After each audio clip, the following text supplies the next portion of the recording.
Welcome to Pro Practice, your guide to piano mastery. I'm Josh Wright, and today's episode is going to cover all three movements of the Clementi Sonatina, Op.36 No. 1. Clementi was a contemporary of Mozart, and they met, and Mozart had some not such nice things to say about Clementi. Clementi was very enthusiastic about Mozart, of course, as many were during that time. But Clementi wrote numerous sonatas, like 110, I believe, and many of them are classified as sonatinas. And these, the Opus 36, are some of his most famous. So today we're going to look at all three movements of this sonatina.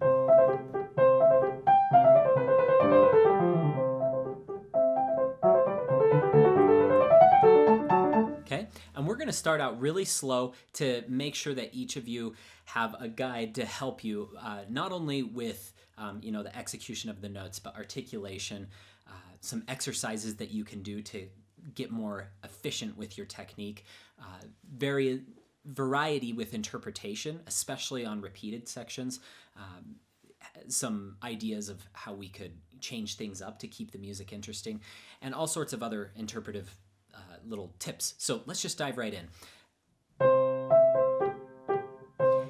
One thing that you may want to do right at the beginning, think about lifting that, and then whenever you play staccatos, I would encourage you to do two things. Do a wrist staccato, which is where you bounce up with your wrist, and maybe even a little bit with the arm, that's okay, but also kind of grab the note with your finger.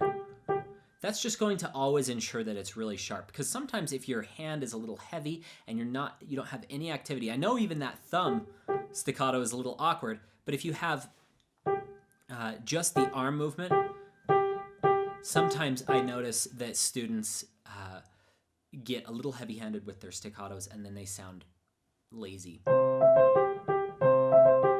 We want to keep those really lively.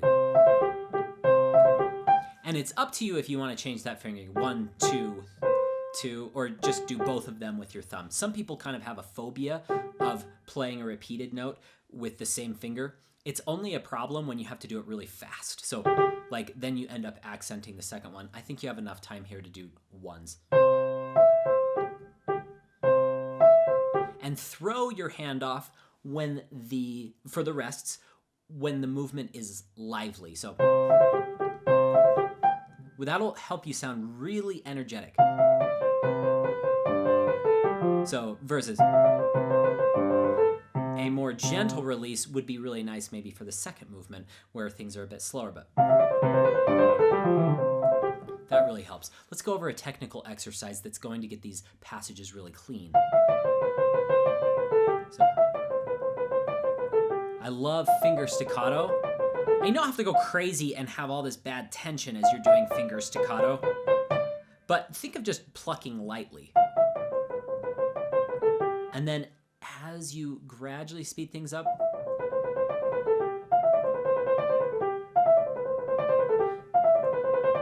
that technique, that sound that I'm making, is often referred to as purling. It's something that I really admired in Murray Pariah's playing of the Mozart E-flat major concerto, K271.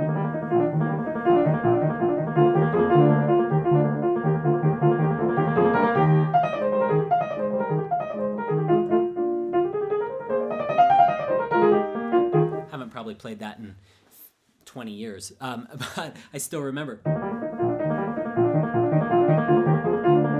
the lightness, whereas as a little 9-year-old kid playing that, I was playing probably very heavy and slow, and as I progressed throughout my teenage years and really obsessed over Pariah's recordings, that started to become second nature, and I want each of you watching this video to start applying that right away for these easier Clementi sonatinas. So it will just change the way you're playing them so much, whereas a lot of people will sound like this. A little stickier. If you have that more finger staccato, light touch, it's really going to allow you to sound very much in this style. I really like the lightness and the cuteness and jovial quality of this. So let's keep going slow for measure 5.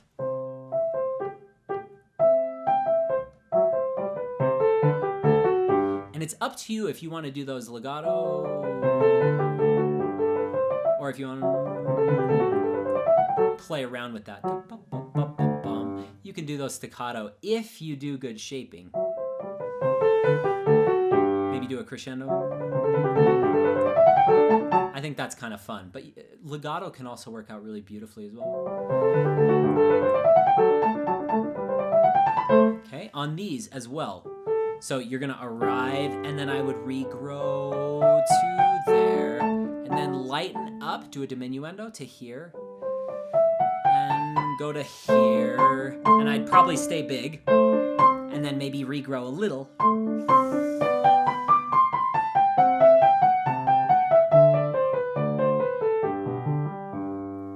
Maybe the first time what you could do is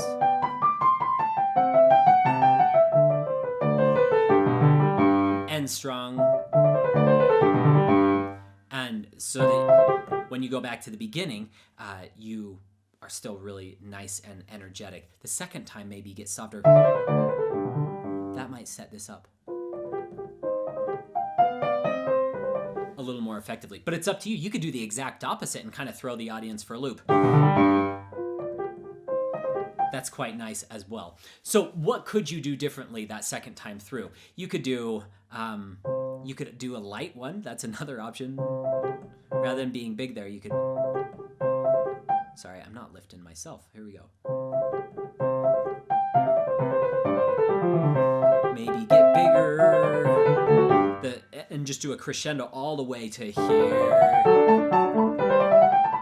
Maybe the second time you get softer to here. It's up to you how you want to approach that. So let's move on.